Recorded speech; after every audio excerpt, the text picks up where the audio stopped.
اب حضرت امام باقی رحمت اللہ تعالیٰ علیہ بیٹھے ہوئے ہیں، رات کا وقت ہے، آپ کا ایک لاڈلا خادم وہ بستر پہ چین کی نیند سویا ہوا ہے، اچانک دروازے پر دستک ہوئی، آپ نے پوچھا کون؟ فرمایا حضرت کچھ مہمان ہیں آپ سے ملنے کے لیے آئے ہیں۔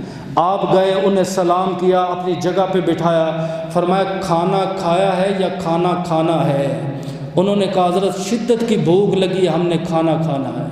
آپ گئے، اپنے خادم کو بیدار کیا، فرمایا رات کا وقت ہے، میرے مہمان آئے ہوئے ہیں، اٹھ کے ان کی مہمان نوازی کرو۔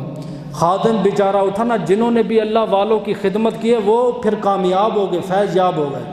تہجد کا وقت ہے، دیکھتا ہے لکڑیاں نہیں ہیں، پانی نہیں ہے، جنگل میں گیا، لکڑیاں کاٹ کے لایا، پانی لے کر آیا، ساری رات کھانے میں مصروف رہا، کھانا کھلایا۔ جب صبح ہوئی نا، خواجہ باقی باللہ اتنے خوش ہوئے، آپ نے فرمایا مانگ کیا مانگتا ہے؟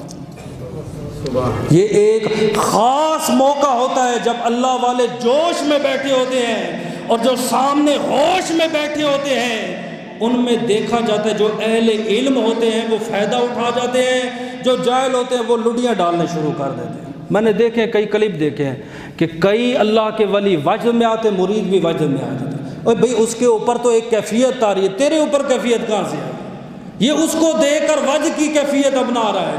بھئی وہ اس کیفیت میں ہے، آج تو اس ولی سے فائدہ اٹھا۔ جب باقی باللہ اس کیفیت میں آئے، آپ نے فرمایا مرید مانگ کیا مانگتا ہے؟ اتنا کامل مرید تھا نا، کاملوں کے مرید بھی کامل ہوتے ہیں۔ اس نے کہا مجھے اپنا جیسا بنا دے۔ اس نے کہا مانگ کیا مانگتا ہے؟ حضرت مجھے اپنے جیسا بنا دے۔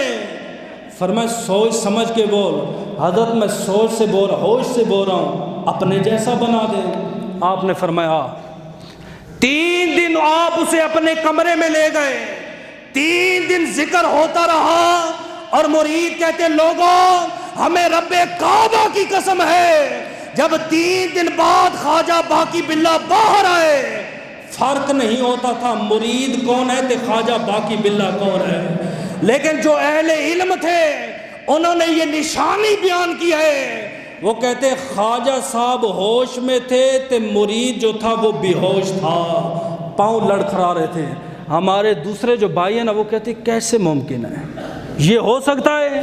ایسا ممکن ہے اللہ نے ایک بندے کو شکل دی ہے، ایک بندے کو صورت دی ہے، ایک پیر اپنی صورت اور اپنی سیرت کسی اور پر کیسے ڈال سکتا ہے؟ میں کہتا ہوں پڑھ لے غار ثور کو جا کر۔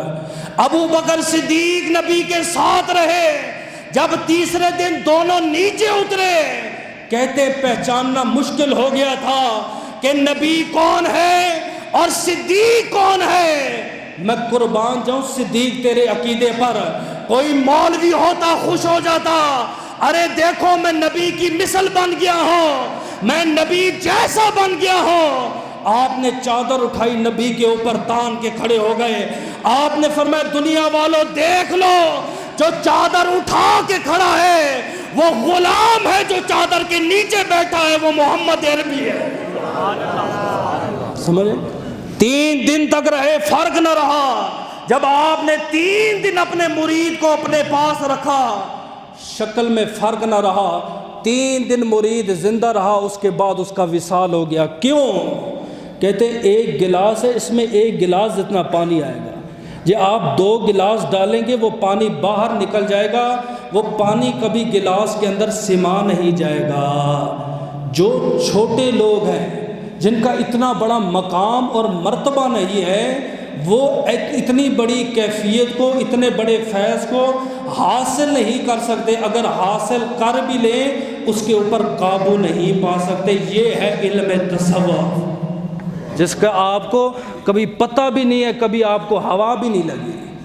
تو ہمارے جو نام نہاد جیلی پیر ہیں، جنہیں دعا مانگنے نہیں آتی، ختم نہیں آتا، درود نہیں آتا، ارے ناداں تو مر جائے، تیرا جنازہ بھی نہیں آتا، تو نے ان کی بیعت کر لی ہے، تو نے انہیں اپنا پیشوا اور مرشد بنا لیا ہے۔ آج وہ گدیوں پہ بیٹھ کر ہمارے علماء کی عزتوں کو روند رہے ہیں، اور علماء کرام پر فتوے لگا رہے ہیں۔ جب ہم ان کا جواب دیتے بھی مسئلہ ایسے نہیں، مسئلہ ایسے ہے، کہتے یہ تو وہابی ہے، یہ تو سنی نہیں، ہمیں سنیت سے بھی خارج کر دیتے ہیں۔ اسی لیے سمجھا رہا ہوں، آپ کا ایک مرید آیا، یہ آپ مسئلہ سمجھنا، شیخ کسے کہتے ہیں آپ نے بھی بڑے بڑے دیکھے ہوں گے، اس نے کہا حضرت آپ کو باقی کیوں کہا جاتا ہے؟ آپ خاموش ہو گئے۔ حضرت فنا اور بقا میں فرق بیان کریں، فنا کسے کہتے ہیں اور بقا کسے کہتے ہیں؟ میں آپ کو آسان سی تعریف سمجھا دیتا ہوں، شاید آپ کو سمجھ آ جائے۔ فنا کہتے ہیں احساس کا ختم ہو جانا، اور باقیات کا باقی رہ جانا، یعنی احساس جسم سے ختم ہو جائے، سمجھو یہ فنا ہو گیا، اللہ کی ذات کے ساتھ باقی ہو گیا۔